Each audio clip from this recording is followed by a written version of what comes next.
Paz do Senhor a todos, que Deus venha abençoar grandiosamente a vida de cada um, dando a vitória, sabedoria e discernimento. Vou fazer uma leitura aqui no livro de Ezequiel, capítulo 13.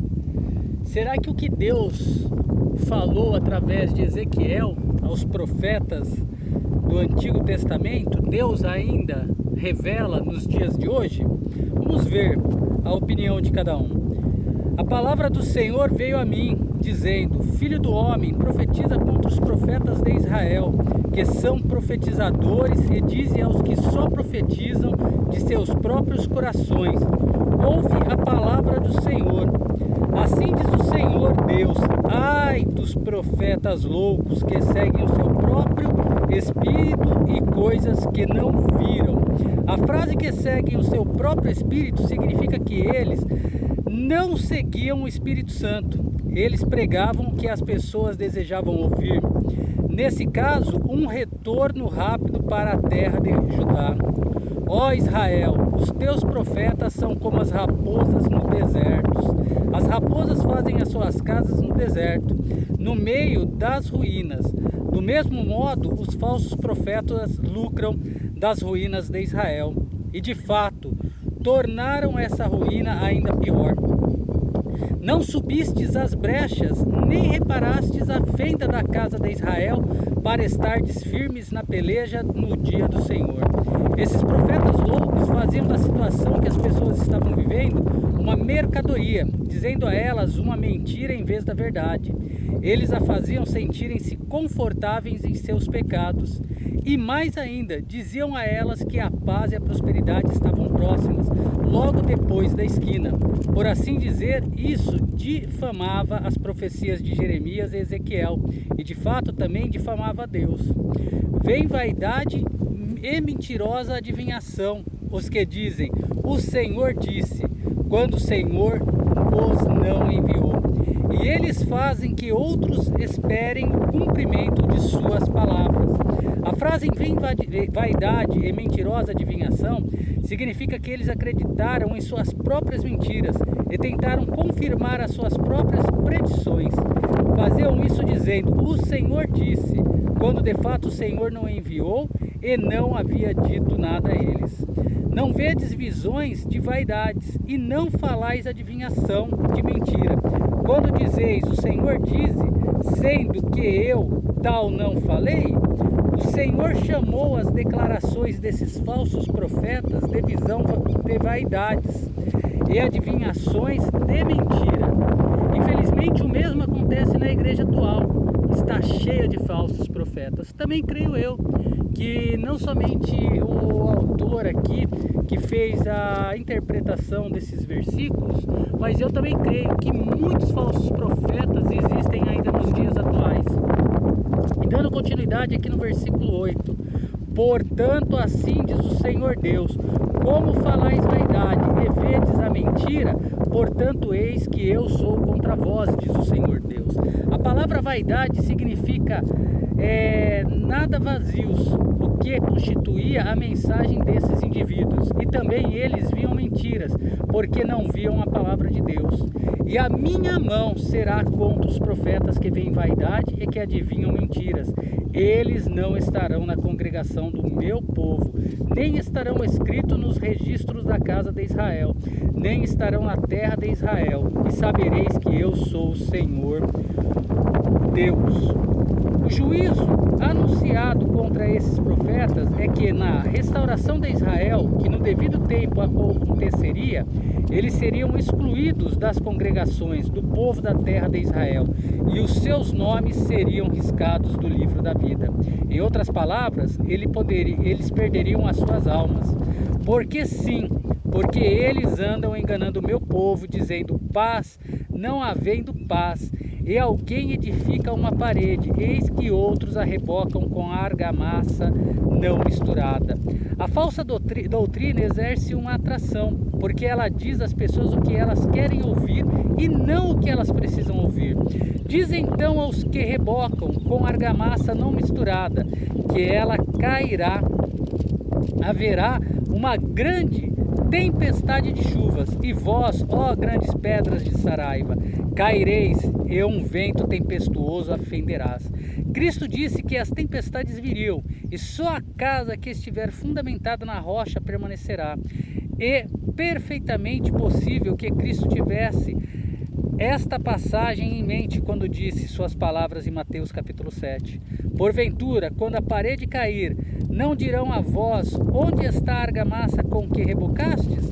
A falsa mensagem de paz, transmitida pelos falsos profetas, é equiparada a uma parede que foi construída com argamassa não misturada, e tem a ver com argamassa que não manterá as pedras unidas. Trata-se de fato de barro que depressa seca, perdendo a sua capacidade de juntar. Quanto essa parede cair, simbolicamente falando, as pessoas que haviam sido seduzidas por elas pela falsa mensagem, então questionarão o falso profeta. Mas tarde demais, elas deviam ter questionado o que ouviram desde o início. Portanto, assim diz o Senhor Deus: eu a fenderei com o vento tempestuoso na minha fúria, e uma grande pancada de chuva haverá na minha ira, e grandes pedras de Saraiva na minha fúria para a consumir. Os pensamentos do Senhor com relação a esses falsos profetas podem ser resumidos na palavra usada 2 vezes nesse versículo: fúria. E eu derrubarei a parede que rebocastes com argamassa não misturada, e a lançarei por terra, e o seu fundamento ficará descoberto. Assim cairá, e perecereis no meio dela, e sabereis que eu sou o Senhor. A casa de barro de hoje, como a casa de barro daquele tempo, é construída por aquele que não quer obedecer a Deus, a sua palavra. Ela é rebocada falsamente pelos pregadores de hoje. E desse modo eu cumprirei a minha ira contra a parede, e neles que a rebocam com argamassa não misturada, e vos direi: a parede já não existe, nem aqueles que a rebocam.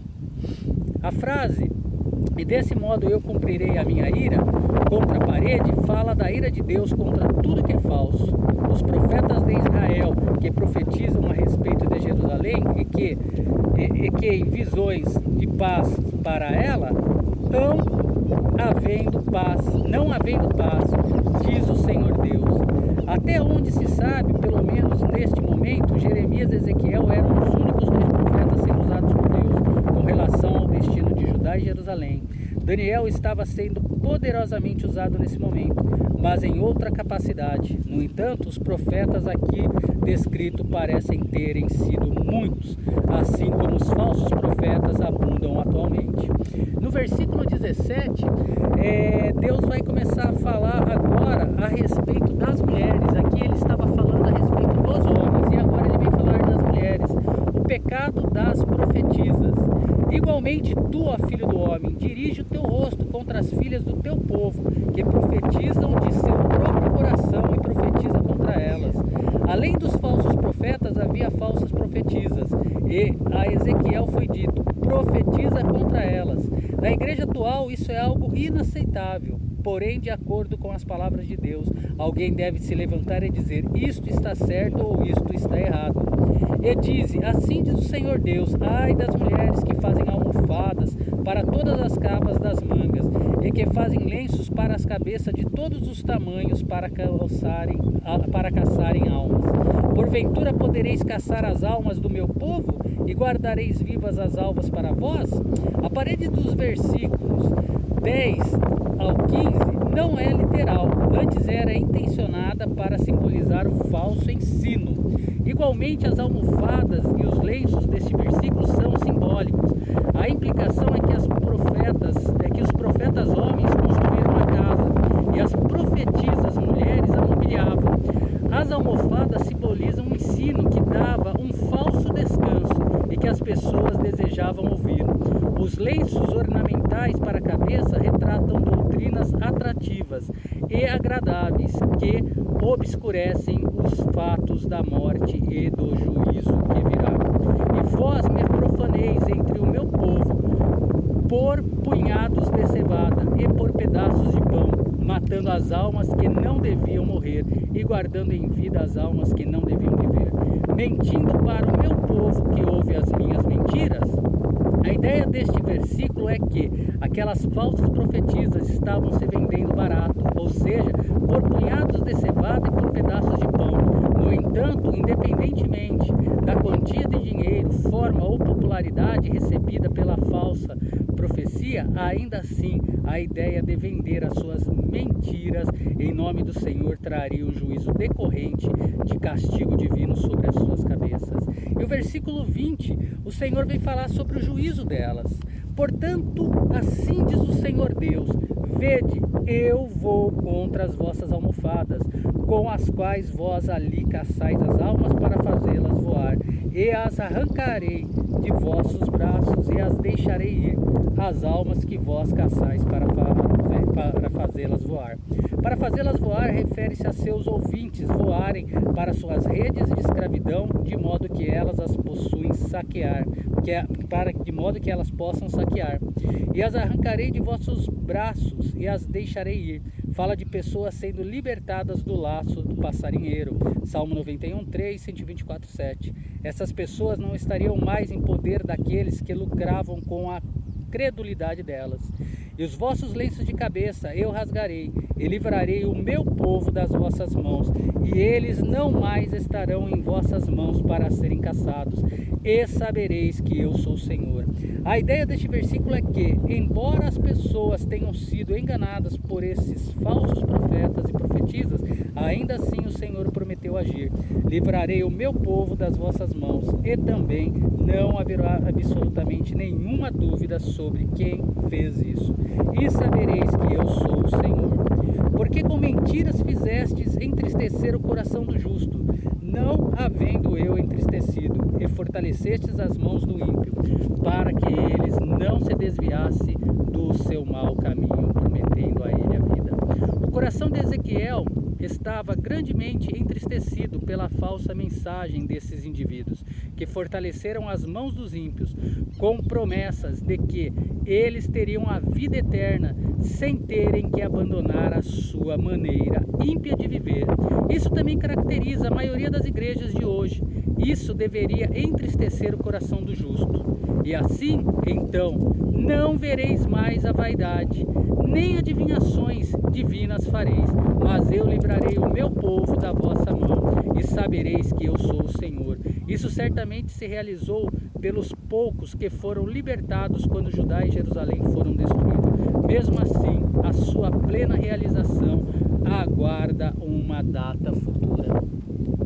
Irmãos, uma coisa digo eu: nós não devemos buscar no homem, mas no Senhor, e não dizer assim: ah, Deus cuida do pastor ou da pastora aquilo que ele está pregando. Não, nós devemos ver se o que está sendo pregado é fato, é real, ou se é apenas para encher o meu e o teu coração.